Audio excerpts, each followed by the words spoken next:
Terinyake County ma Homa Bay kama Ikruok neromo marario mar joket mwandu e County ma Homa Bay koro chope ng'ende seche ma Governor ma County no Gladys Wanga okwayo johala mondo mi oikre kaluwore gi kwand welo mathoth ma koro biro timo limbe e romo makamano.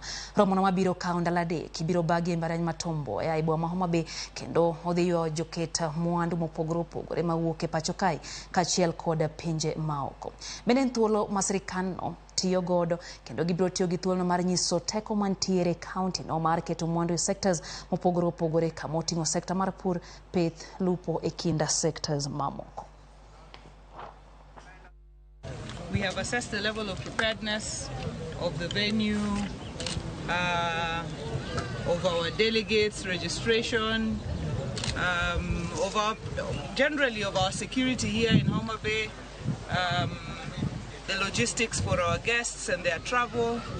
So we are very, very pleased to announce to all investors and our guests that our level of preparedness is good.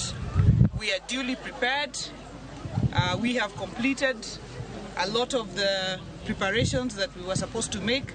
So we are really ready for our guests. And what I'd like to say is that we have a team here that is constituted of the national government, the university, fraternity, the county government, and several of our partners with whom we are working together to make sure that this day is a success.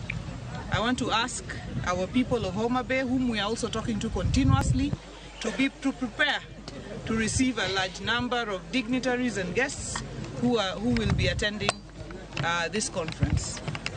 They should be ready to also provide hospitality and other services that will be required by our guests.